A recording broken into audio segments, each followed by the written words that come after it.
Kamukha mo ang anak kong nawala. Isang bulong. Mahina, garalgal, at halos kinain ng ugong ng aircon, pero para kay Katarina, kasing lakas iyon ng isang kulog na bumasag sa maingat na katahimikan ng silid.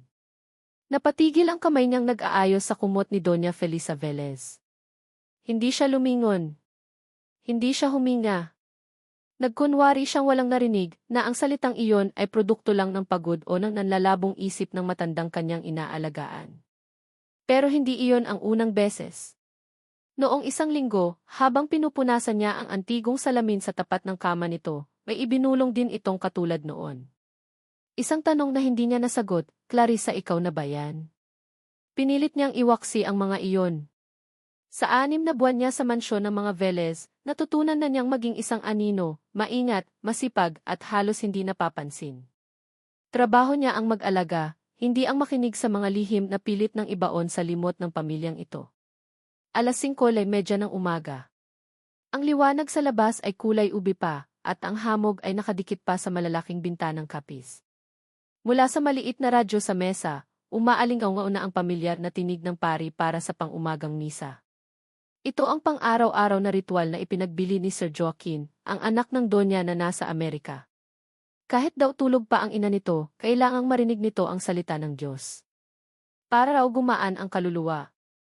Mauna na po ako, Donya, mahinang paalam ni Katarina, bago maingat na isara ang pinto. Ang mansyon ay isang malaking mundo ng kahapon. Ang amoy nito ay pinaghalong floor wax, lumang naara, at ang hindi maipaliwanag na samyo ng kalungkutan. 3 lang silang nagpapanatili ng buhay dito, siya, si Aling Dory, ang kusinerang mas matanda pa yata sa mga muebles, at si Manong Fred, ang hardinero. Pagbaba niya sa engrandeng hagdanan na lumalangit-ngit sa bawat tapak, naabutan niya si Aling Dory sa kusina, nakaupo sa bangkito habang hinihiwa ang bawang. Ang amoy ng sinangag ay nagsisimula ng kumalat sa hangin. "O, Katkat, aga mo," bati ni Aling Dory, na hindi man lang tumitingin. "Kape ka muna. Nagluto ako ng sinangag at tuyo." "Salamat po, Nay Dory." Ang salitang Nay ay kusa ng lumalabas sa bibig niya. Sa maikling panahon, ang matanda na ang naging kanlungan niya sa malaking bahay na ito. "Schedule ko po kasing linisin yung study room ngayon. Baka abutin ako ng siyam-siyam doon." Umiling si Aling Dory. "Naku, yang study na yan." Ang huling pumasok dyan para maglinis ng todo ay namuti na ang buhok. "Ingat ka sa mga aparador dyan, baka may mga alaala na mangagat." Isang ngiti lang ang isinagot ni Katarina. Ang mga paalala ni Aling Dory ay laging maihalong biro at misteryo. Pagkatapos ng mabilis na almusal, dinala na niya ang timba, basahan, at vacuum papasok sa ipinagbabawal na teritoryo. Tama si Aling Dory. Ang study room ay parang isang time capsule. Selyado. Ang hangin sa loob ay mabigat at amoy papel na nabubulok. Hinawi niya ang pelus na kortina na kulay dugo, at pumasok ang sinag ng araw, nagpaliwanag sa mga nagliliparang alikabok na parang mga munting diwata. Inuna niya ang mga agyo, ang sahig, at ang malaking mesang gawa sa mahogany. Huli niyang pinuntirya ang isang mataas at madilim na aparador na nakatayo sa isang sulok, tila isang bantay na hindi natutulog. Habang inaabot niya ang tuktok para punasan, may nasagi ang kanyang siko. Blag! Isang maliit na kahon na gawa sa kamagong ang nahulog at lumapag ng walang tunog sa makapal na alpombra. Natigilan si Katarina. Yumuko siya para pulutin ito. Ang kahon ay simple lang pero may mga ukit ng sampagita sa takip. Walang kandado. Nanginginig ang kamay, binuksan niya ito. Sa loob, nakalatag sa pulang tela, ay mga bagay na tila mula sa ibang panahon, isang pares ng maliliit na sapatos na gawa sa balat, isang rosaryong gawa sa maliliit na perlas, at ilang sulat na ang tinta ay halos kupas na. Ngunit ang kumuha ng kanyang hininga ay ang nasa ilalim ng lahat ng iyon. Isang litrato. Sepia-toned. Isang batang babae, mga 4 o 5 taong gulang, nakatayo sa isang hardin. Ang suot nitong bestida ay puti at may malaking laso ito sa buhok. Pero hindi iyon ang nakapagpatigil sa mundo ni Katarina. Ang mukha. Ang mga mata nitong bilugan at seryoso. Ang maliit na ilong. Ang paraan ng pagngiti nito, isang munting kurba ng mga labi na may bahid ng hiya. At sa gilid ng kaliwang kilay, isang maliit, pamilyar na nunal. Nabitawan niya ang litrato. Napahawak siya sa sarili niyang mukha, sa mismong lugar kung nasaan ang nunal niya. Isang malamig na takot ang gumapang sa kanyang likod. Impossible. Hindi maaari. Sino ang batang ito? Bakit parang siya? Ang tunog ng kampanilya mula sa silid ng donya ang nagpabalik sa kanya sa kasalukuyan. Oras na para sa gamot. Nagmamadali, isinara niya ang kahon, ibinalik sa ibabaw ng aparador, at tinakpan ng lumang tela. Tumakbo siya palabas ng silid, ang puso niya ay dumadagundong sa kanyang dibdib. Pagpasok niya sa silid, gising na si Doña Felisa. Nakaupo ito sa kama, ang mga mata ay nakatitig sa kanya. Donya, gamot po ninyo. Kinuha ng matanda ang mga tableta. Ngunit bago ito uminom, hinawakan nito ang kamay ni Katarina.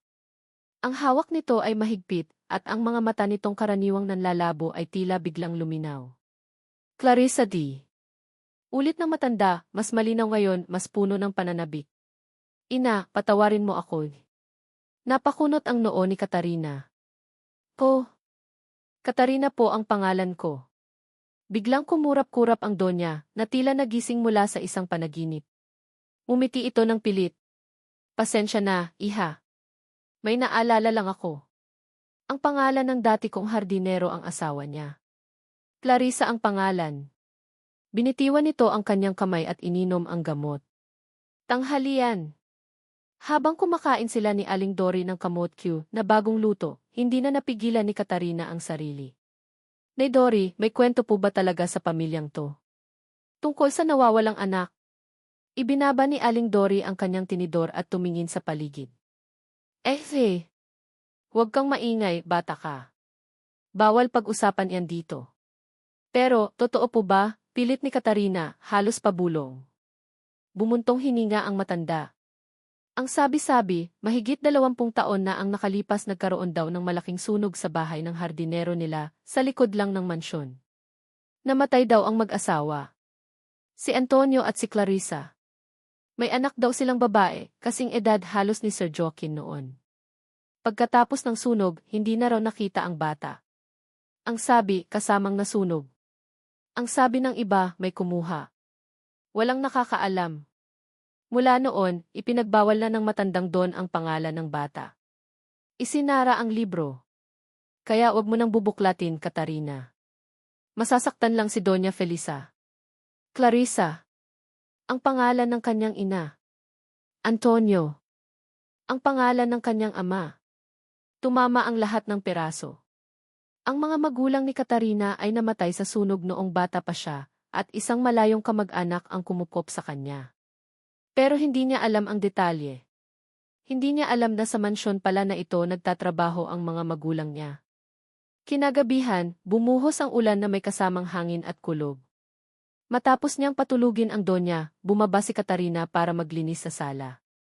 Kailangan niyang pagurin ang sarili para makatulog. Habang pinupunasan niya ang isang malaking salamin sa pader, narinig niya ang tunog ng sasakyan. Ilang saglit pa, bumukas ang malaking pinto.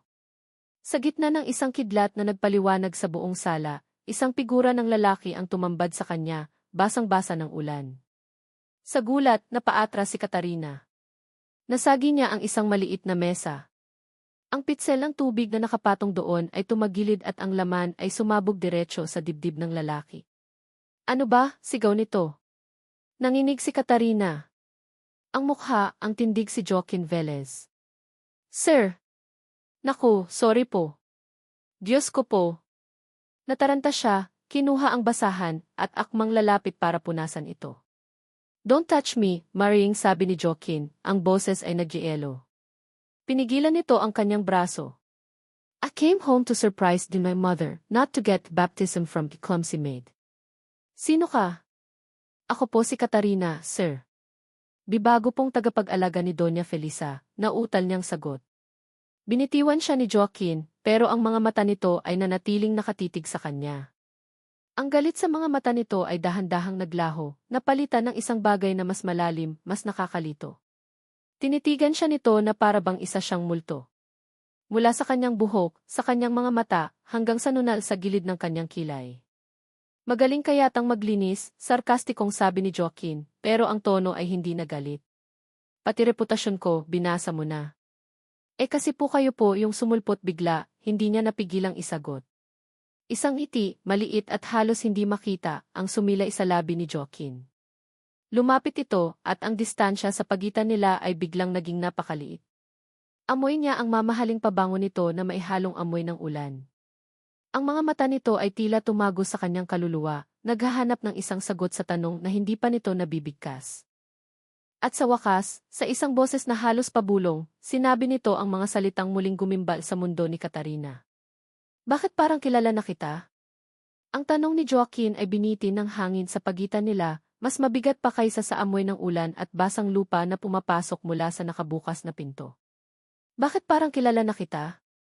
Nakatitig lang si Katarina, ang puso niya ay isang maliit na ibon na nagpupumiglas sa loob ng kanyang dibdib.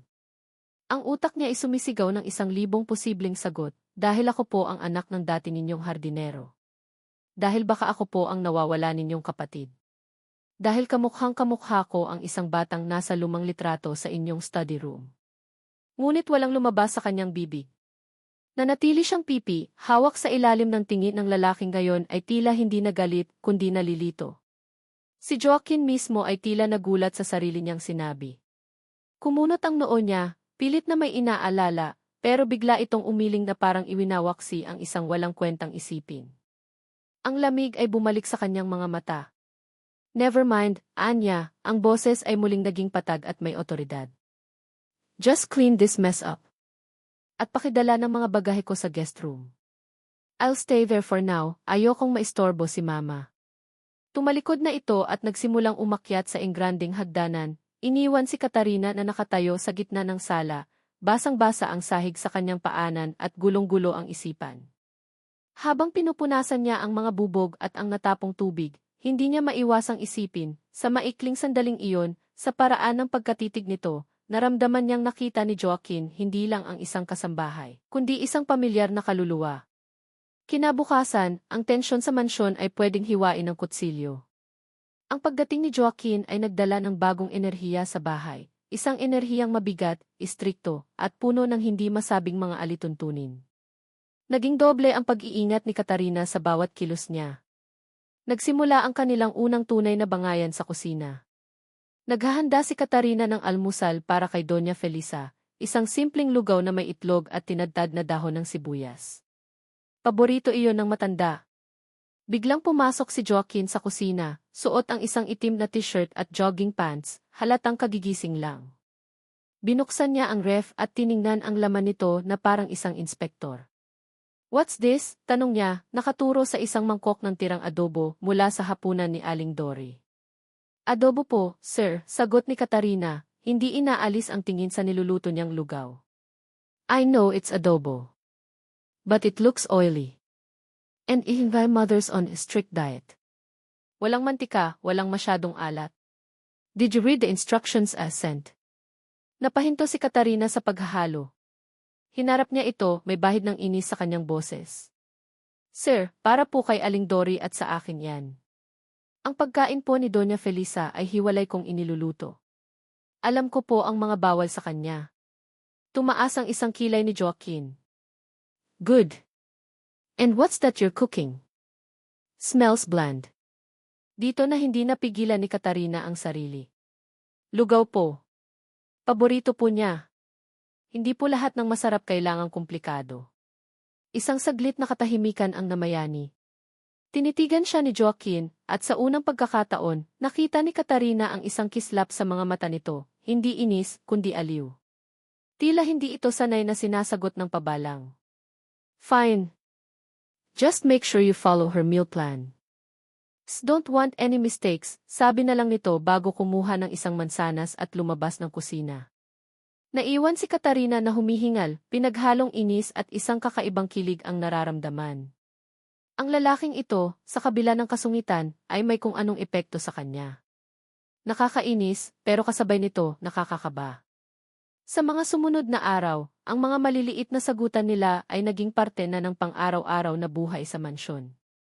Kung hindi ang pagkain ang pupunahin ni Joaquin, ito ay ang paraan ng pag-aayos ni Katarina ng mga bulaklak sa florera, o ang volume ng radyo ni Doña Felisa. Palagi itong may nakikitang mali. At si Katarina naman, nakaraniway tahimik, ay laging may nakahandang sagot. The roses are drooping. Hindi mo ba diniligan? Sir, kararating lang po niyan kanina. Natural pong medyo pagod sa biyahe ang mga bulaklak, parang tao lang. Why is the tea so loud? Baka mabulabog si Mama. Sir, nanonood po siya ng paborito niyang teleserye. Mas nakaka-stress po sa kanya kapag hindi niya marinig ang dialogue. Isang hapon, habang nag-aayos si Katarina ng mga gamit sa sala, naabutan siya ni Joaquin na pinupunasan ang isang family picture na nakapatong sa piano. Nasa larawan si Doña Felisa, ang yumaong asawa nito, at isang batang Joaquin na seryoso pa rin ang mukha kahit noon. Be careful with that, sabi ni Joaquin mula sa likod niya. That's the only copy we have. Opo, sir. Alam ko po, sagot ni Katarina, mas lalo pang naging maingat. You seem to like cleaning. Para kang hindi napapagod. Kailangan po, sir. At saka, mas gugustuhin ko na pong mapagod sa trabaho, kaysa mapagod sa kakaisip ng mga problema. Isang banat na hindi niya sinasadya, pero lumabas na lang.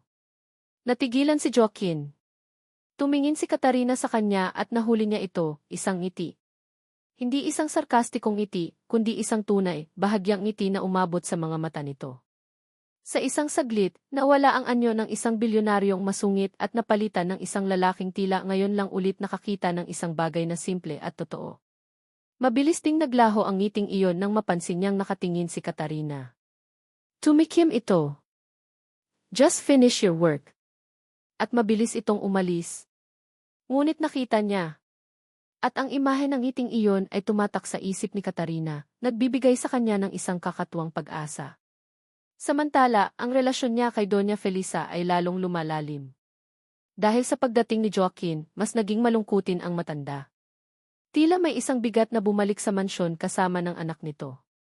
Mas madalas na ngayon ang mga sandali kung kailan hahawakan ng Donya ang kamay ni Katarina at tititigan lang siya, na para bang may hinahanap sa kanyang mukha.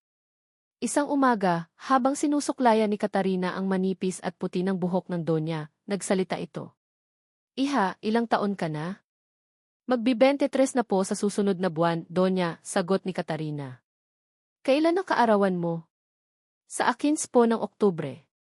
Biglang natigilan ang Donya. Ang mga kamay nito na nakapatong sa kanyang kandungan ay bahagyang nanginig. Isang anino ng matinding kalungkutan ang dumaan sa mga mata nito. Oktubre 15, inulit nito, halos pabulong. Kaarawan din niya iyon. Nino po, Donya, naglakas loob na tanong ni Katarina. Umiti lang ang matanda, isang ngiting malungkot. Wala, iha.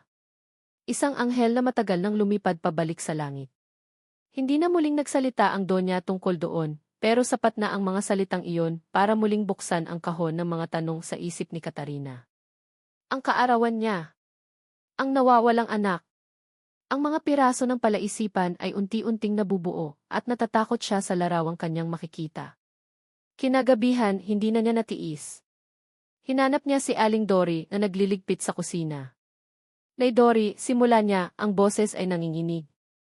Yung kwento niyo po dati tungkol sa nawawalang anak ni Doña Felisa, ano po ba talaga ang nangyari? Tumingin si Aling Dory sa kanya, ang mga mata nito ay puno ng pag-unawa at awa. Bakit, iha? May sinabi ba sa'yo ang Donya? Tumango si Katarina. Tinanong niya po ang birthday ko. At nang sinabi ko, parang may naalala siyang masakit. Bumuntong hininga ang matanda at pinaupo si Katarina. Ang batang iyon, si Angelica, iyon daw ang pangalan. Oktubre 15 rin ang kaarawan. Kaya siguro ganoon na lang ang reaksyon ng Donya. Siguro, sa'yo niya nakikita ang anak na nawala sa kanya. Pero, paano kung hindi matuloy ni Katarina ang sasabihin? Paano kung hindi lang niya kamukha? Paano kung siya talaga iyon? Huwag kang mag-isip ng ganyan, iha, mahinahong sabi ni Aling Dory, hinahaplos ang kanyang likod.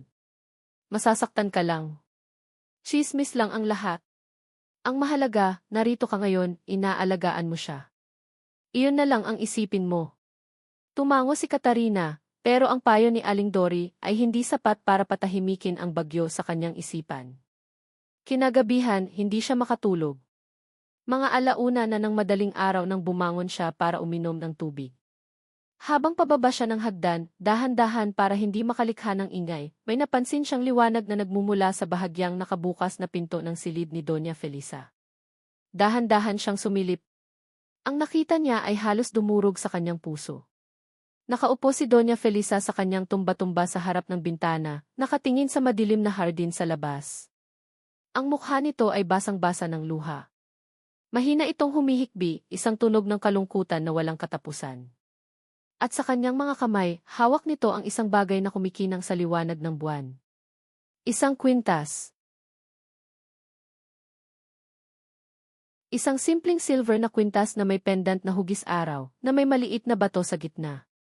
Napatakip si Katarina sa kanyang bibig para pigilan ang isang sigaw. Ang buong katawan niya ay nanlamig. Ang dugo niya ay tila naging yelo sa kanyang mga ugat. Ang kwintas na iyon, alam niya kung ano iyon. Nakita na niya iyon dati. Araw-araw. Iyon ang kwintas na laging suot ng kanyang yumaong ina sa nag-iisang litrato nito na itinatago niya sa ilalim ng kanyang unan. Ang imahe ni Doña Felisa, umiiyak habang yakap ang kwintas na iyon, ay sumunog sa isipan ni Katarina.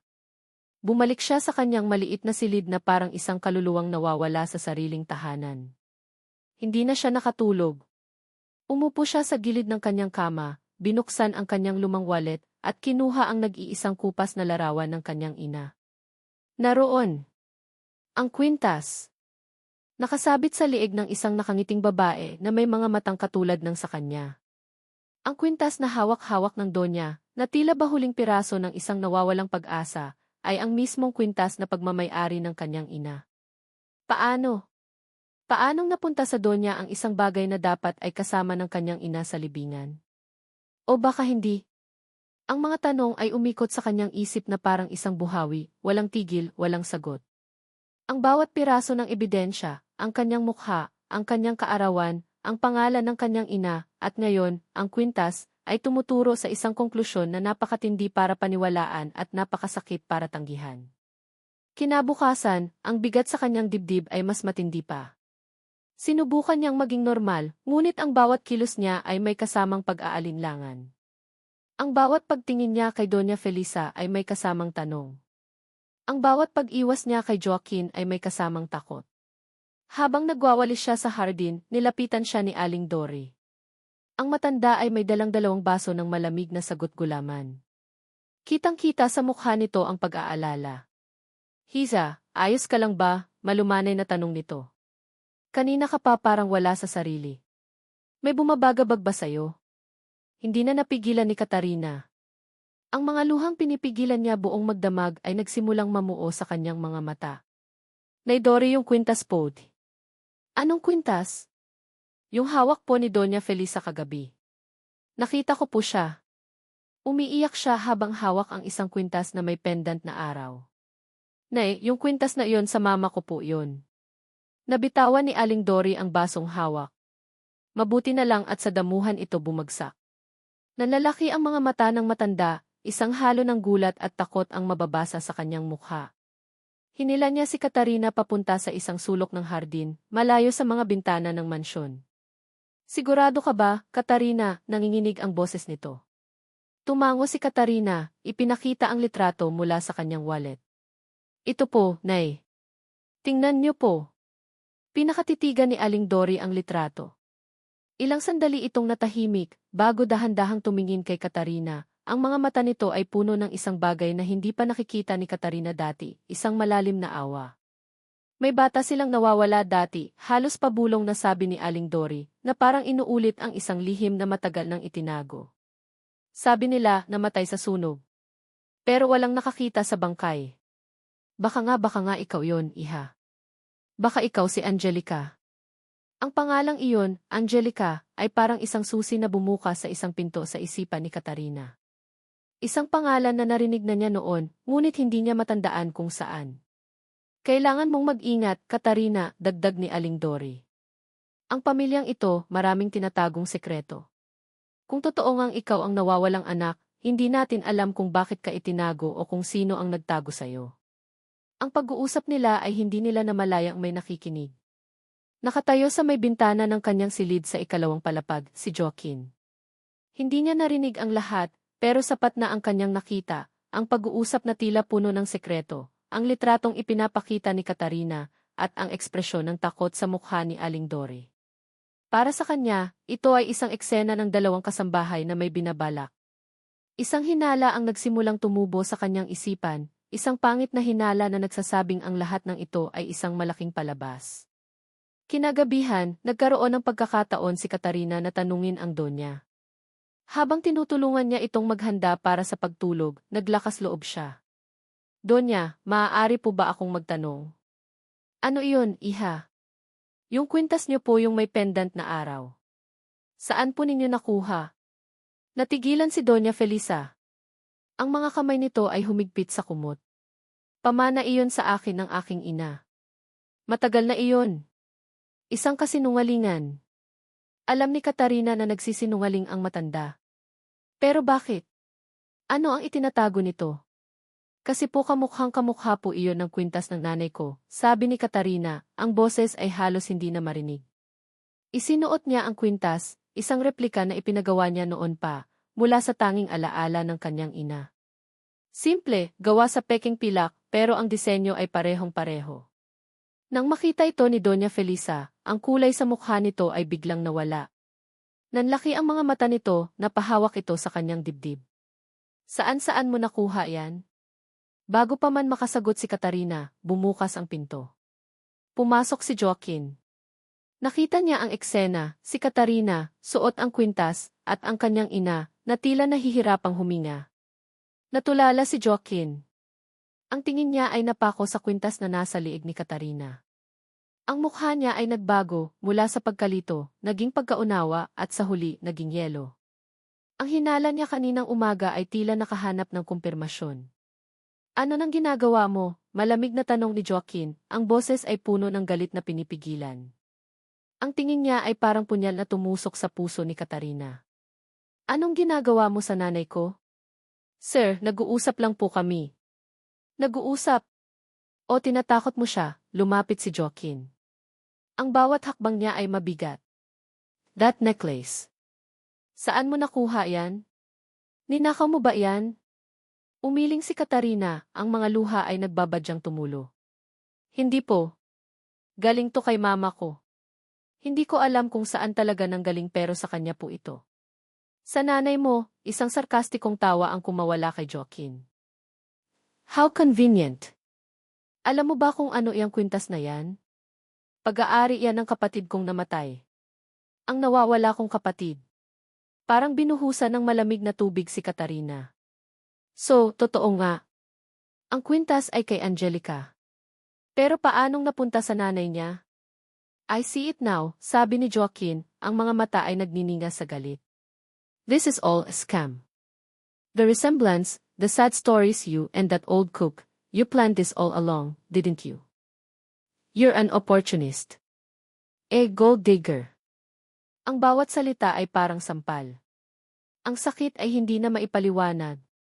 Hindi dahil sa akusasyon, kundi dahil nanggaling ito sa kanya. Sa lalaking sa kabila ng kasungitan ay nagsimula na siyang umasang maiintindihan siya. Hindi totoo yan, umiiyak na sabi ni Katarina. Hindi niyo alam ang... Umalis ka, putol ni Joaquin. Get out of this house. Now. Ang mga salitang iyon ang tuluyang dumurog sa kanya. Ang lahat ng pag-asa, lahat ng tanong, lahat ng posibilidad ay gumuho. Wala nang dahilan para manatili pa. Kung ang tingin sa kanya ay isa lang manggagamit, mas mabuti pang umalis na lang siya. Tumalikod siya, hindi na pinunasan ang kanyang mga luha. Ang sakit ay napalitan ng isang matinding pagkadismaya. Nagdesisyon siya.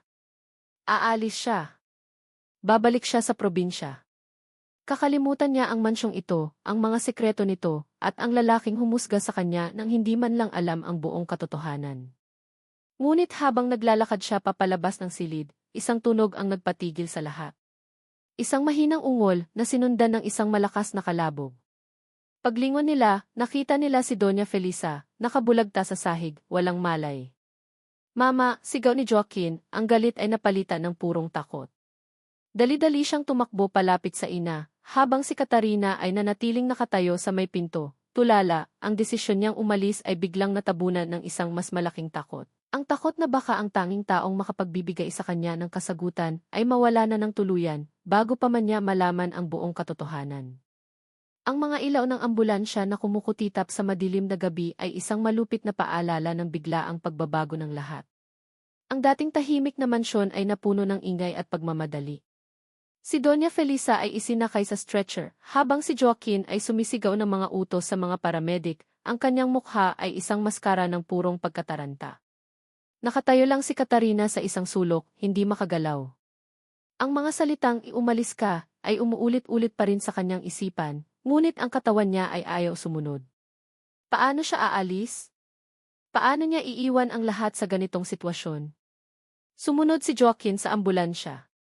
Bago ito sumakay, lumingon ito sa kanya. Ang mga mata nito ay puno pa rin ng galit, ngunit ngayon ay maihalong pagsisisi. "Huwag kang aalis," mariing sabi nito, hindi isang pakiusap kundi isang utos. "Mag-uusap tayo pagbalik ko." Pagkatapos ay isinara na ang pinto ng ambulansya, at humarurot ito paalis, iniwan si Katarina at Aling Dory sa nakabibinging katahimikan. Ang mga sumunod na oras sa ospital ay isang mahabang paghihintay. Nakaupo si Katarina sa isang malamig na upuang metal sa labas ng emergency room, yakap-yakap ang sarili. Si Aling Dory ay nasa tabi niya, tahimik na nagdarasal ng rosaryo. Hindi sila pinayagang pumasok. Si Joaquin lang ang nasa loob, kasama ang mga doktor. Ilang sandali pa, lumabas si Joaquin. Ang dating postura nitong puno ng kumpiyansa ay nawala. Ang buhok niya ay magulo, ang damit ay lukot, at ang mga mata ay namumula. Naglakad ito palapit sa kanila, pero ang tingin nito ay diretsyo kay Katarina. Stable na siya. She had a mild heart attack. "They're moving her to the cliff for observation," sabi nito, ang boses ay pagod at walang emosyon. Gumaan ang pakiramdam ni Katarina, pero panandalian lang. Dahil ang sumunod na tingin ni Joaquin ay muling nagpabalik sa yelo sa kanyang mga ugat. Hinila siya nito patayo at dinala sa isang tahimik na pasilyo, malayo kay Aling Dory. "Lahat to, palabas lang, di ba?" mahinang sabi ni Joaquin, pero puno ng diin. "The necklace, the questions, the timing of it all. Planado lahat. Halos mamatay ang nanay ko dahil sa kasakiman mo." Hindi na napigilan ni Katarina ang mga luha. Ang sakit ng akusasyon ay mas matindi pa kaysa sa takot na naramdaman niya kanina. "Hindi totoo yan. Wala akong ginagawang masama. Gusto ko lang malaman ang totoo." "Ang totoo," tumawa si Joaquin ng mapakla. "Ang totoo ay isa kang manggagamit. Nakita mo ang oportunidad. Nalaman mo ang kwento ng nawawalang kapatid ko at ginamit mo iyon. Ang galing ng plano ninyo. Ang galing mong umarte. Bakit ayaw ninyong maniwala?" humagulgol si Katarina. "Kamukha ko siya. Pareho kami ng birthday. Ang kwintas ng nanay ko, hawak niya. Hindi ba sapat na dahilan yon para magtanong ako? Para magduda ako kung sino ba talaga ako?" Sa unang pagkakataon, natigilan si Joaquin. Ang mga salitang "sino ba talaga ako" ay tila tumago sa pader ng galit na itinayo niya. Nakita niya ang purong sakit at pagkalito sa mga mata ni Katarina. Hindi ito ang mga mata ng isang sinungaling. Ito ang mga mata ng isang taong nawawala. Ngunit mabilis niyang iwinaksi ang pag-aalinlangan. Masyadong maraming nagkataon. Masyadong perpekto ang lahat para maging totoo. "Hindi ko alam kung ano ang laro mo," sabi ni Joaquin, ang boses ay muling tumigas. "Pero hindi ito ang tamang oras para dyan. Manatili ka rito. Huwag kang gagawa ng kahit anong gulo.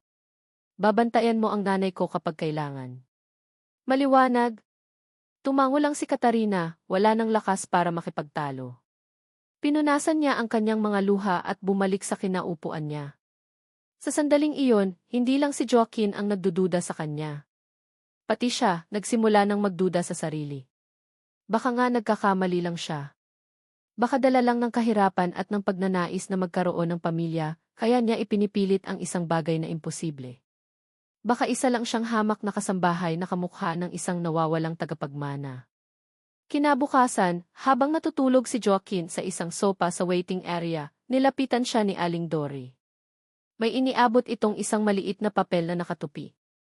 "Ano po to, Nay?" tanong ni Katarina. Isang paraan, mahinang sabi ni Aling Dory. Isang paraan para matapos na ang lahat ng pagdududa. Sa'yo at sa kanya. Binuksan ni Katarina ang papel. Isang business card ng isang EV testing facility. Paano po? Kaninang umaga, habang nililinis ko ang silid ng donya, kumuha ako ng ilang hibla ng buhok mula sa suklay niya. Itinago ko sa panyong ito. Inabot ni Aling Dory ang isang maliit na puting panyo. Kailangan mo lang ng sayo. Pumunta ka sa laboratoryong iyan. Sila na ang bahala. Ito na lang ang paraan para malaman ang katotohanan, iha. Para sa kapayapaan ng isip mo. Nanginginig na kinuha ni Katarina ang panyo at ang card. Isang VFA test. Ang sagot sa lahat ng kanyang tanong ay nasa isang maliit na prosesong siyentipiko. Natakot siya. Paano kung negatibo ang resulta? Paano kung mapatunayang isa lang siyang estranghero? Ang lahat ng sakit at kahihiyan ay magiging totoo. Ngunit paano kung positibo? Sa tulong ni Aling Dory, nagdahilan si Katarina na bibili lang ng pagkain. Palihim siyang pumunta sa laboratorio. Kinuha ang kanyang sample. Sinabi sa kanya na 1 linggo pa bago lumabas ang resulta. 1 linggo ng paghihintay. 1 linggo ng pagkabuhay sa pagitan ng pag-asa at takot. Habang tumatagal, ang dinamika sa pagitan nila ni Joaquin ay nagbago. Hindi na sila nagbabangayan. Isang malamig na katahimikan ang namamagitan sa kanila. Salitan sila sa pagbabantay kay Doña Felisa, na nananatiling mahina ngunit stable na sa kanyang private room. Sa mga sandaling iyon, hindi mapigilan ni Joaquin na obserbahan si Katarina. Pinanood niya kung paano nito kausapin ang kanyang ina kahit tulog ito. Kung paano nito punasan ang noo ng Donya ng may pag-iingat. Kung paano ito tahimik na umiiyak sa isang sulok kapag akala niya ay walang nakakakita. Nakita niya ang sinseridad. Nakita niya ang pag-aalaga na hindi kayang pekin. At unti-unti, ang pader na itinayo niya ay nagsimulang magkaroon ng mga bitak. Hindi niya mapigilan ang pag-aalala. Hindi niya mapigilan ang pagtingin. May kung anong kumikirot sa kanyang dibdib sa tuwing makikita niya ang lungkot sa mga mata ni Katarina. Isang gabi, naabutan niya itong nagdarasal sa maliit na chapel ng ospital. Nakaluhod ito, ang mga kamay ay magkadikit, ang mukha ay nakatingala sa krus. Ang mga luha ay tahimik na dumadaloy sa kanyang mga pisngi. Narinig niya ang mahina nitong bulong. Panginoon, kayo na po ang bahala. Kung hindi po ako para dito, kung hindi po ako karapat-dapat, tanggap ko po. Ang gusto ko lang po ay gumaling si Doña Felisa. At sana po, balang araw, mapatawad niya ako. Napatawad saan? Sa isang kasalanang hindi naman ito ginawa. Tumayo si Joaquin sa may pintuan ng chapel, pinanood siya mula sa malayo. Sa liwanag ng mga kandila, ang mukha ni Katarina ay parang isang anghel na nasasaktan. At sa sandaling iyon, isang malakas na pagdududa ang tumama kay Joaquin. Paano kung siya ang nagkamali? Lumipas ang 1 linggo. Araw ng paglabas ng resulta. Si Katarina ay halos hindi na makahinga sa kaba. Nagpaalam siyang uwi muna sa mansyon para kumuha ng mga damit. Iyon ang kanyang palusot. Pagdating niya sa laboratorio, nanginginig ang buong katawan niya. Inabot sa kanya ng babae sa counter ang isang selyadong brown envelope. Hindi niya ito binuksan agad. Naglakad siya papunta sa pinakamalapit na parke at umupo sa isang bench. Ilang minuto siyang nakatitig lang sa sobre, ang puso niya ay gustong kumawala sa kanyang dibdib. Ito na. Ang katapusan ng lahat ng tanong. Sa isang malalim na paghinga, pinunit niya ang sobre. Inilabas niya ang isang papel. Ang mga mata niya ay agad na hinanap ang pinakaimportanteng bahagi. Isang serye ng mga numero at teknikal na salita na hindi niya maintindihan hanggang sa makita niya ang huling linya, naka-bold at naka-highlight. Probability paternity, 99.999%. Result, match. Napahawak si Katarina sa kanyang bibig. Ang hangin ay tila nawala sa kanyang mga baga. Ang mga numero ay sumasayaw sa harap ng kanyang mga mata. 99.999%. Isang katiyakan na halos perpekto. Ang mga luha ay bumagsak mula sa kanyang mga mata. Ngunit hindi na ito mga luha ng sakit o pagkalito. Ito ay mga luha ng katotohanan. Siya nga. Siya si Angelica. Siya ang nawawalang anak. Habang hawak-hawak ang papel na nagpabago ng kanyang buong pagkatao, hindi niya alam kung ano ang susunod na gagawin. Ngunit isang bagay ang sigurado, ang buhay niya, simula sa araw na ito, ay hindi na magiging katulad ng dati. Ang resulta ng SAT test ay isang bombang sumabog sa tahimik na mundo ni Joaquin.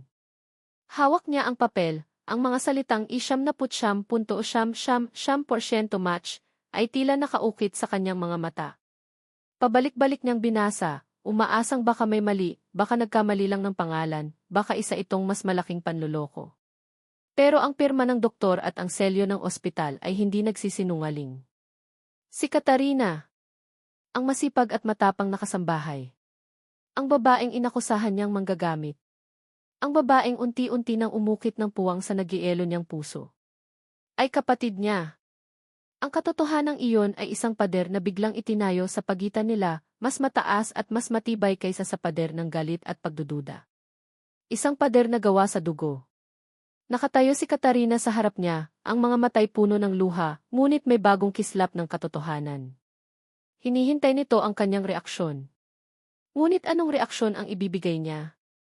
Paano niya haharapin ang isang katotohanang sabay na nagbibigay ng sagot at lumilikha ng isang mas malaking, mas masakit na tanong? Joaquin, mahinang tawag ni Katarina. Napatingin si Joaquin sa kanya. Ang galit ay wala na. Ang pagdududa ay napalitan ng isang bagay na mas komplikado, isang halo ng gulat, pagsisisi, at isang matinding, nakalilitong sakit. I need to be alone, sabi lang niya, ang boses ay walang laman. Kinuha niya ang resulta at mabilis na tumalikod, naglakad palayo, iniwan si Katarina na muling nag-iisa, hawak ang isang katotohanang hindi niya alam kung paano ipagdiriwang. Sa mga sumunod na araw, isang bagong uri ng tensyon ang bumalot sa kanila. Hindi na ito ang dating tensyon ng amo at kasambahay, o ng nag-aakusa at inaakusahan. Ito ay isang tensyon na mas malalim, mas pinong, at mas masakit. Ang tensyon sa pagitan ng dalawang taong pinaglapit ng tadhana, para lang sabihing hindi sila para sa isa't isa. Si Joaquin ay naging mailap. Madalas siyang nakakulong sa kanyang silid, o nakatitig lang sa kawalan. Ang mga tingin niya kay Katarina ay nagbago. May pag-aalaga, may pagsisisi, ngunit mayroon ding isang malinaw na distansya. Isang pader na hindi na kayang gibain. Sa bawat paglapit ni Katarina, siya namang pag-atras ni Joaquin. Si Katarina naman, hindi rin alam kung saan lulugar. Anak siya ng Donya, pero isa pa rin siyang kasambahay sa paningin ng mundo. Tagapagmana siya, ngunit ang puso niya ay nalilito. Dahil sa kabila ng katotohanang magkapatid sila, ang nararamdaman niya para kay Joaquin ay hindi pagmamahal ng isang kapatid.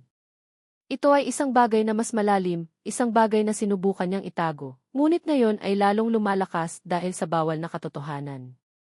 Isang hapon, habang nag-aayos si Katarina ng mga bulaklak sa silid ni Doña Felisa, na na-discharge na mula sa ospital at nagpapagaling na lang sa mansyon, pumasok si Joaquin. Kamusta si Mama? Tanong nito, nakatayo sa may pinto, hindi lumalapit. Okay naman po siya. Tulog po. Sinabi po ng doktor na maganda ang pag-recover niya. Tumango si Joaquin. Isang mahabang katahimikan. Joaquin, nagsimulang magsalita si Katarina. Tungkol sa atin. Walang tayo, Katarina, mabilis na putol ni Joaquin, ang boses ay may pait. Magkapatid tayo. Period. That's the end of the story. Pero hindi mo ba naiintindihan? Ito na iyong sagot. Pamilya na tayo. Pamilya, tumawa si Joaquin ng walang saya. Anong klaseng pamilya? Isang pamilyang binuo sa kasinungalingan at mga lihim. For 20 years, I thought my sister was dead. Tapos bigla kang darating. At ikaw na minahal ko ay kapatid ko pala? Natigilan si Katarina. Ang huling mga salita ay binigkas ni Joaquin ng halos pabulong, puno ng sakit, na para bang isang katotohanang hindi niya sinasadyang ilabas. Minahal ko. Past tense.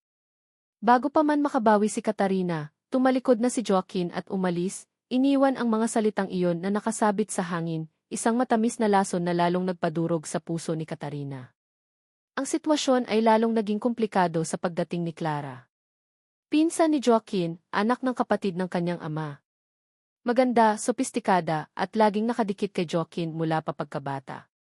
Si Clara ang babaeng inaasahan ng lahat na mapapangasawa ni Joaquin. At may lihim itong pagtingin sa kanya na hindi naman lihim sa lahat. Nang malaman ni Clara ang tungkol kay Katarina, ang ina walang kapatid, na biglang sumulpot, agad siyang nagpunta sa mansyon. Ang kanyang pagdating ay nagdala ng isang bagong uri ng panganib. Isang hapon, habang nagdidilig si Katarina sa hardin, nilapitan siya ni Clara.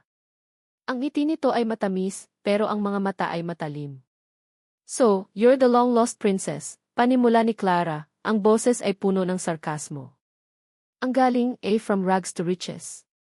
It's like a fairy tale." "Hindi ko po ginusto to," mahinang sagot ni Katarina. "Oh, please. Don't play innocent with me," tumawa si Clara. "Alam nating pareho na hindi ka lang kapatid ang habol mo dito. You're after Joaquin, aren't you?" "Nakita ko kung paano kanya tingnan. At nakita ko kung paano ka tumingin sa kanya." Nanlamig si Katarina. "Pinsan niya po kayo. Kapatid niya ako." "Wala pong ganoon." "Wala," lumapit si Clara, ang boses ay naging isang mapanganib na bulong. "Huwag ako, Katarina. Alam ko ang mga tinginan na iyan. Pero hayaan mong bigyan kita ng babala. He's mine. He has always been mine. At gagawin ko ang lahat para makuha siya. Kaya kung ako sayo, umalis ka na bago pa may makalam ng tunay mong pagkatao. Bago ko ilabas ang totoo mong pinagmulan, ang anak ng isang hamak na hardinero." Ang banta ay malinaw. Ang panlalait ay masakit. Ngunit bago pa man makasagot si Katarina, isang boses ang pumutol sa kanila. "Clara, what are you doing here?" Si Joaquin. Nakatayo ito ilang metro mula sa kanila, ang mukha ay madilim. "Oh, Kino, darling," agad na nagbago ang anyo ni Clara, naging isang maamong tupa. "I was just welcoming your sister. Kinakamusta ko lang siya." Hindi pinansin ni Joaquin si Clara. Ang mga mata niya ay nakatutok kay Katarina, na nakayuko at nanginginig. Nakita niya ang takot sa mukha nito. Nakita niya ang mga luhang namumuo sa mga mata nito. At isang bagay sa loob niya ang nag-init. Isang protective instinct na hindi niya mapigilan. "Leave her alone," utos ni Joaquin kay Clara. But he was just. "I said, leave her alone." Naglakad si Joaquin palapit kay Katarina. Hinawakan niya ito sa braso at hinila palayo kay Clara, na naiwang nakanganga sa gulat at galit. Dinala siya ni Joaquin sa isang malayong bahagi ng hardin, sa ilalim ng isang malaking puno ng mangga, kung saan hindi sila makikita o maririnig. Biglang bumuhos ang ulan. Isang biglaang pagbuhos na tila isinaboy mula sa langit. Pareho silang nabasa. Ang damit ni Katarina ay dumikit sa kanyang balat. Ang buhok ni Joaquin ay tumutulo. "Bakit ka nagpapaganyan sa kanya?" galit na tanong ni Joaquin. "Bakit hindi ka lumaban?" "Paano ako lalaban?" sumagot si Katarina, ang boses ay basag. Lahat ng sinabi niya, totoo. "Anak lang ako ng hardinero. At ikaw kapatid kita. Ano na karapatan kong lumaban?" "May karapatan ka dahil tao ka. Dahil Velez ka. Pero hindi iyon ang nakikita nila. Ang nakikita nila ay isang hamak na kasambahay na biglang naging tagapagmana. At ang nararamdaman ko para sa'yo mali. Ang pag-amin na iyon, ang bulalas ng isang damdaming matagal nang itinatago, ang bumasag sa huling pader na pumipigil kay Joaquin. Ang lohika, ang dugo, ang katotohanang magkapatid sila, lahat ay naglaho sa gitna ng buhos ng ulan. Ang nakikita na lang niya ay si Katarina. Ang babaeng mahal niya. Sa isang iglap, hinawakan niya ang magkabilang pisngi ni Katarina. Ang mga mata nila ay nagtagpo, puno ng sakit, pag-aasam, at pagbabawal. At sa ilalim ng malakas na ulan, ginawa niya ang isang bagay na alam niyang pagsisisihan niya, ngunit hindi niya kayang pigilan. Hinalikan niya ito. Isang halik na puno ng lahat ng hindi nila masabi. Isang halik na desperado, naguguluhan, at puno ng pagmamahal na bawal. Tumugon si Katarina, ang mga luha niya ay humalo sa ulan, ang mga braso niya ay yumakap sa liig ni Joaquin. Sa sandaling iyon, wala ng kapatid, wala ng kasambahay. Dalawang tao lang sila na nagmamahalan laban sa buong mundo. Nang maghiwalay ang kanilang mga labi, pareho silang humihingal, ang katotohanan ay bumagsak sa kanila na mas malamig pa kaysa sa ulan. Mula sa bintana ng sala, kitang-kita ni Clara ang lahat. Ang mukha niya ay napuno ng galit at pagtataksil. Itinulak ni Joaquin si Katarina palayo na parang napaso. Ang mukha niya ay puno ng gulat sa sarili niyang ginawa. Anong ginagawa ko? Bulong niya sa sarili, bago tumalikod at tumakbo papasok sa mansyon. Iniwan si Katarina na nakatayo sa gitna ng ulan, basang-basa, durog ang puso, at mas lalong nalilito kaysa dati. Kinagabihan, nakakulong si Joaquin sa lumang bodega, ang tanging lugar kung saan siya nakakahanap ng katahimikan.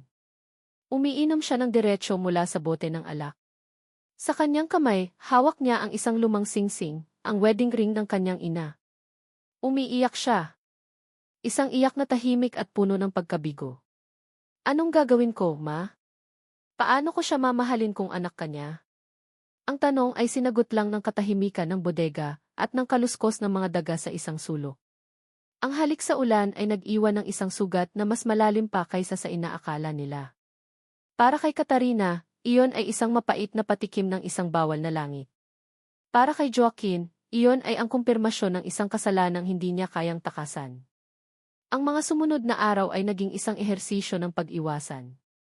Naglalakad sila sa iisang bahay na parang mga multo, dala-dala ang bigat ng isang sikretong pareho nilang nasaksihan. Si Katarina, sa huli, ay gumawa ng isang desisyon. Isang gabi, habang mahimbing na natutulog ang lahat, tahimik niyang inimpake ang kanyang mga gamit sa isang maliit na bag. Isinulat niya ang isang maikling liham para kay Doña Felisa at Aling Dore. Para kay Joaquin, wala siyang iniwan. Ano pa ba ang sasabihin? Ang lahat ay nasabi na sa halik na iyon. Aalis siya. Ito lang ang tanging paraan. Para sa kapayapaan ni Joaquin. Para sa kapayapaan ng pamilyang ito. At para sa kapayapaan ng sarili niyang puso. Ngunit tila may ibang plano ang tadhana. Sa ospital, ilang linggo matapos siyang ma-discharge, nagising si Doña Felisa isang umaga na may kakaibang linaw sa kanyang mga mata at isipan. Ang ulap ng pagkalimot na bumabalot sa kanya sa loob ng maraming taon ay tila biglang humawi. Naalala niya ang lahat. Ang sunog. Ang sigaw. Ang takot. At ang pinakamatinding kasinungalingan. Ipinatawag niya si Joaquin. Agad namang dumating ang binata, ang mukha ay puno ng pag-aalala. Mama, are you okay? The nurse said you were looking for me. Hinawakan ni Doña Felisa ang kamay ng kanyang anak. Ang mga mata nito ay puno ng luha at isang pagsisisi na tinago sa loob ng 2 dekada. Joaquin, anak, may kailangan kang malaman, garalgal ang boses ng matanda. Isang kasalanan na matagal ko nang dinadala. Kinabahan si Joaquin. Ano po yun, ma? Si Katarina, si Angelica, huminga ng malalim ang Donya. Anak ko siya. Anak namin siya ng papa mo. Siya ang nawawala mong kapatid. Alam ko na po, ma, mapait na sagot ni Joaquin. The SAT test confirmed it, see. Umiling si Doña Felisa. Hindi mo pa alam ang lahat, anak. Kapatid mo siya pero hindi tayo magkadugo. Napakunot ang noo ni Joaquin. What do you mean? Dito na humagulgol ang matanda. Ang papa mo nagkaroon siya ng ibang babae. Si Clarissa, ang asawa ng hardinero natin. At si Angelica, si Katarina ay anak nila. Parang isang bombang sumabog ang revelasyon sa loob ng silid ng ospital. Noong gabing nagkasunog, pagpapatuloy ng Donya, sinubukan kong iligtas si Angelica. Pero huli na. Ang naisalba ko lang ay ang kwintas na bigay ko sa kanya. Ang sabi ko sa lahat, namatay siya.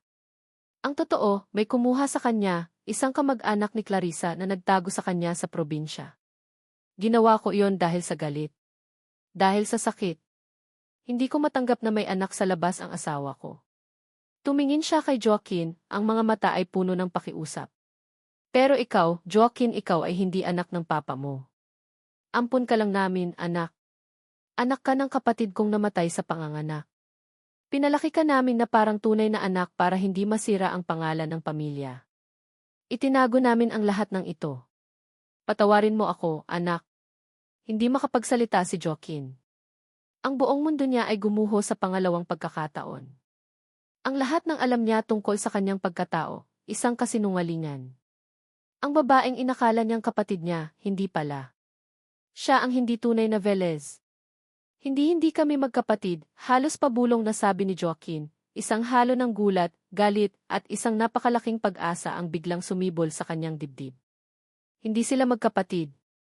Ang pagmamahal niya ay hindi pala bawal. Isang salita lang ang pumasok sa isip niya, Katarina. Nagmura siya. Shit! Mabilis siyang tumakbo palabas ng ospital, iniwan ang kanyang ina na umiiyak. Kailangan niyang mahanap si Katarina. Kailangan niyang sabihin sa kanya ang totoo. Pagdating niya sa mansyon, sinalubong siya ni Aling Dory, ang mukha ay puno ng pag-aalala, hawak ang isang sulat. Sir Joaquin. Si Katarina po umalis na siya. Kinuha ni Joaquin ang sulat, ngunit hindi na niya ito binasa. Saan siya nagpunta? Hindi ko po alam. Ang sabi niya lang, babalik na siya sa probinsya. Alam ni Joaquin kung saan iyon. Ang terminal ng bus. Nagmamadali siyang sumakay sa kanyang kotse at pinaharurot ito, binabaliwala ang mga busina at ang traffic. Ang tanging mahalaga ay maabutan niya si Katarina. Sa terminal, ang eksena ay magulo at maingay. Mga taong nag-aabang, mga nagtitinda, mga bus na paalis. Hinanap ng mga mata ni Joaquin si Katarina sa gitna ng maraming tao. At doon, nakita niya ito. Naglalakad sa gilid ng kalsada, papalayo sa terminal, bit-bit ang isang maliit na bag, ang mga balikat ay nakayuko sa bigat ng kalungkutan. Ipinark niya ang kotse kung saan lang at tumakbo siya. Katarina! Narinig siya nito. Lumingon ito, ang mukha ay puno ng gulat. Nang makita siya, mas binilisan pa nito ang paglakad. Katarina, wait, sigaw ni Joaquin, hinahabol siya. Umalis ka na, sigaw pabalik ni Katarina, umiiyak na. Ano pa bang kailangan mo? Hindi pa ba sapat na sinaktan mo na ako? Naabutan siya ni Joaquin. Hinawakan niya ito sa braso. Nagpumigla si Katarina. Bitawan mo ako. Magkapatid tayo, Joaquin. Mali ito. Hindi, sigaw ni Joaquin. Hindi tayo magkapatid. Natigilan si Katarina. Tumingin ito sa kanya, ang mga mata ay puno ng pagkalito. Sinabi na sa akin ni Mama ang lahat, sabi ni Joaquin, hingal na hingal. Anak ka niya sa labas. At ako ampun lang ako. Hindi tayo magkadugo, Katarina. Walang nag-ugnay sa atin kundi ang apelyidong hindi naman talaga sa akin. Nakatitig lang si Katarina, sinusubukang iproseso ang lahat. Patawarin mo ako, sabi ni Joaquin, ang boses ay basag na. Patawarin mo ako sa lahat ng sinabi ko. Sa lahat ng ginawa ko. Nabulag ako ng galit at ng kasinungalingan. Pero ang totoo, Katarina, ang totoo, mahal kita. Dahan-dahang lumuhod si Joaquin sa harap niya. Sa gitna ng maalikabok na kalsada, sa harap ng mga taong nagtitinginan, sa gitna ng ingay ng terminal, lumuhod ang isang Joaquin Velez. Mahal kita, ulit niya, ang mga mata ay puno ng luha. Mula pa noong una kitang makita. Ikaw lang ang minahal ko ng ganito. Please, huwag kang umalis. Bumalik ka sa akin. Bigyan mo ako ng isa pang pagkakataon. Pangako, pipiliin kita. Sa lahat ng pagkakataon, ikaw ang pipiliin ko. Hinawakan niya ang kamay ni Katarina. Ang putik mula sa kalsada ay dumikit sa kanyang mamahaling pantalon, ngunit wala siyang pakialam. Si Katarina ay nakatayo lang, tahimik, ang mga luha ay malayang dumadaloy sa kanyang mga pisngi. Ang galit at sakit sa kanyang puso ay unti-unting napapalitan ng isang mainit na pakiramdam ng pagpapagaling. Ang lalaking mahal niya, lumuhod para sa kanya. Ang pag-ibig na inakala niyang bawal ay hindi pala. Pinunasan niya ang kanyang mga luha. Isang maliit na ngiti ang sumilay sa kanyang mga labi. Isang ngiti na puno ng pag-asa. Itinayo niya si Joaquin. Tinitigan niya ito sa mata. Sige, mahinang sabi niya. Isang malawak na ngiti ang gumuhit sa mukha ni Joaquin. Pero pag niloko mo ko, dagdag ni Katarina, ang tono ay maihalong pagbabanta at pagbibiro. Hindi na niya natapos ang sasabihin. Dahil niyakap siya ni Joaquin ng mahigpit, ibinaon ang mukha nito sa kanyang liig, na parang ayaw na siyang pakawalan pa. At sa gitna ng magulong terminal, sa ilalim ng init ng araw, ang dalawang pusong sinubok ng tadhana ay sa wakas natagpuan ang daan pabalik sa isa't isa. Isang taon. Ganoon kabilis lumipas ang panahon, ngunit para kina Katarina at Joaquin, ang bawat araw sa loob ng isang taon na iyon ay isang maingat na paghilom. Isang taon ng mahahabang pag-uusap sa ilalim ng buwan, ng pagtanggap sa masalimuot na katotohanan, at ng dahan-dahang pagbuo muli ng tiwalang winasak ng mga kasinungalingan.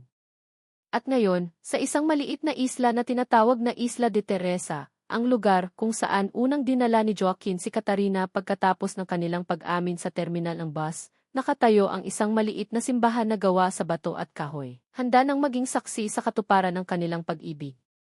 Walang ingranding selebrasyon. Walang daan-daang bisita o mga reporter mula sa media. Ang kasal ay simple, payak at para lang sa kanila. Ang mga palamuti sa simbahan ay hindi mamahaling mga bulaklak mula sa ibang bansa, kundi mga sariwang sampag-ita, ilang-ilang, at kalatsotsi na pinitas mula sa mga hardin ng mga taga-isla. Ang hangin ay amoy dagat, at ang maririnig lang ay ang mahinang alon at ang kantata ng isang lokal na chore. Sa isang maliit na silid sa likod ng simbahan, pinagmamasdan ni Katarina ang kanyang sarili sa salamin. Suot niya ang isang simpleng puting bestida na gawa sa pinya fabric, isang disenyo na siya mismo ang pumili. Ang buhok niya ay nakapusod lang ng simple, na may ilang hibla ng bulaklak ng sampag-ita. Hindi siya mukhang isang Velez na tagapagmana. Mukha siyang si Katarina, ang babaeng minahal ni Joaquin.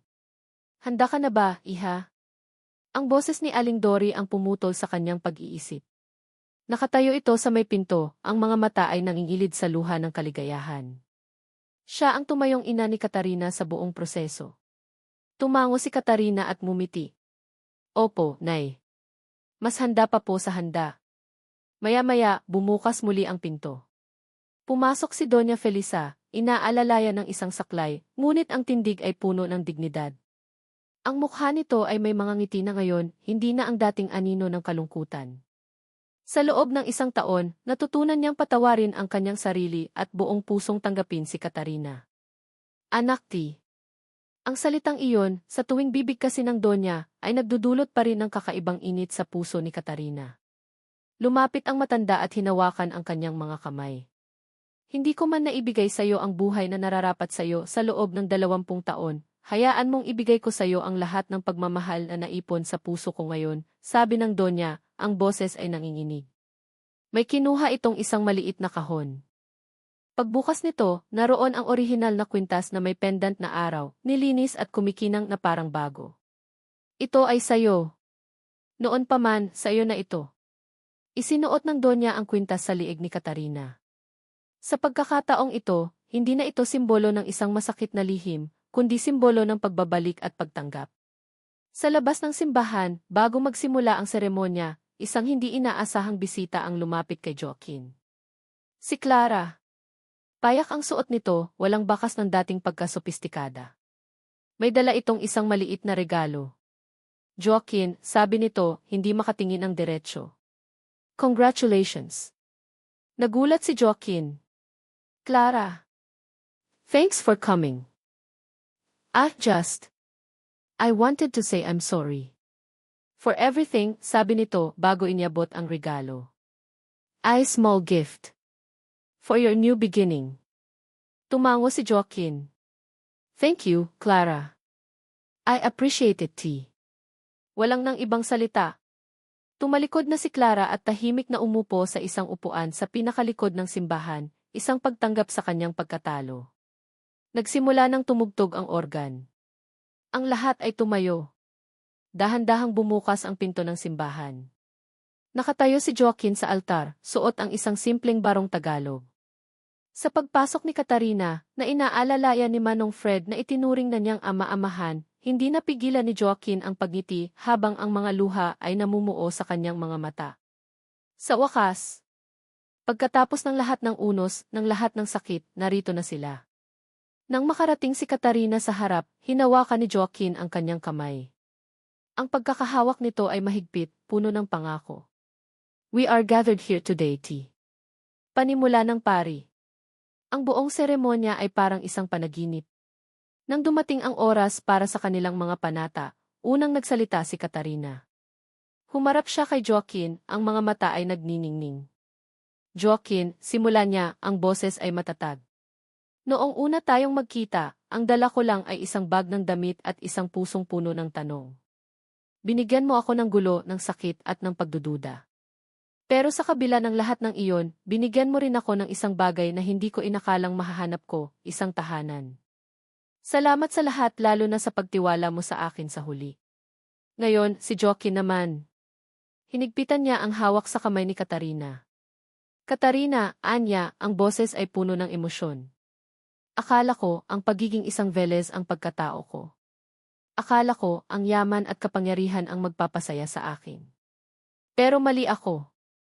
Ikaw pala. Ikaw ang yaman ko. Ikaw ang kapangyarihan ko. Simula noong dumating ka, nilinis mo hindi lang ang mansyon, kundi pati ang puso kong puno ng alikabok. Kaya simula ngayon, sa harap ng Diyos at ng lahat ng nagmamahal sa atin, ikaw na ang tagapagmana ang nag-iisang tagapagmana ng puso ko. I now pronounce you, husband and wife, sabi ng pari. You may now kiss the bride. Itinaas ni Joaquin ang belo ni Katarina. Ang kanilang mga mata ay nagtagpo, puno ng pagmamahal na walang hanggan. Hinalikan niya ito, isang halik na selyado ng lahat ng kanilang pinagdaanan at ng lahat ng pangako para sa hinaharap. Nagpalakpakan ang iilang bisita. Si Doña Felisa at Aling Dory ay parehong umiiyak sa tuwa. Habang magkayakap sila sa gitna ng selebrasyon, may ibinulong si Katarina sa tenga ni Joaquin, isang sikretong para lang sa kanya. Ang mga labi niya ay halos hindi gumagalaw. Mahal kita, Li. Bulong niya. At may isa pa akong sorpresa. Kumunot ang noo ni Joaquin, isang ngiti pa rin ang nasa kanyang labi. Ano iyon? Tumingin si Katarina sa kanyang mga mata, ang sarili niyang mga mata ay puno ng saya at isang pilyang kislap. Hinawakan niya ang kamay ni Joaquin at dahan-dahan itong inilagay sa kanyang tiyan. At sa isang bulong na nagpabago muli sa mundo ni Joaquin, sinabi niya ang mga salitang magsisimula ng kanilang bagong kabanata. Tatay ka na. Natigilan si Joaquin. Ang kanyang ngiti ay napalitan ng pagkabigla, pagkatapos ay ng hindi makapaniwalang saya. Tumingin siya sa tiyan ni Katarina, tapos sa mga mata nito. Ang mga luha ng kaligayahan ay muling bumagsak sa kanyang mga pisngi. Binuhat niya si Katarina at umikot-ikot, ang tawa nilang dalawa ay umalinggaw sa loob ng maliit na simbahan, isang tunog ng purong pag-ibig at walang katapusang pag-asa. Ang kasambahay na may lihim ay natagpuan na ang kanyang tahanan. At ang bilyonaryong may nagielong puso ay natutunan ng magmahal. Magkasama, haharapin nila ang isang bagong umaga, hindi na bilang amo at katulong, hindi bilang magkapatid, kundi bilang isang pamilya. Sa aking mga minamahal na mambabasa at tagapakinig. Kumusta kayo? Kung narating ninyo ang bahaging ito, nais ko munang huminga ng malalim, kasama ninyo, at mag-alay ng isang ngiting puno ng pasasalamat. Maraming salamat. Mula sa kaibuturan ng aking puso, salamat sa paglaan ninyo ng oras, ng inyong mga emosyon, at ng inyong atensyon upang samahan sina Katarina at Joaquin sa kanilang masalimuot, ngunit napakatamis na paglalakbay. Ang pagsulat ng kwentong ito ay isang paglalakbay din para sa akin. May mga araw na kasabay kong umiyak si Katarina sa kanyang kalituhan. May mga pagkakataong kasama akong nagalit kay Joaquin sa kanyang pagiging mapanghusga. At may mga sandaling kinilig ako sa mga simpleng tinginan at sagutan nila na para bang isa rin akong kasambahay sa mansyon ng mga Velez na tahimik na nagmamasid sa isang ipinagbabawal na pag-ibig. Ang bawat kabanata ay isang piraso ng aking puso, isang pagtatangkang isalarawan na ang pag-ibig ay hindi laging isang perpektong hardin. Minsan, ito ay isang magulong kwarto na kailangan mong linisin at ayusin ng may pasensya at pag-unawa. Sa likod ng mga sikreto, ng mga luha, at ng mga halik sa ulan, ang kwentong ito ay may mga mensaheng nais kong iwan sa inyo.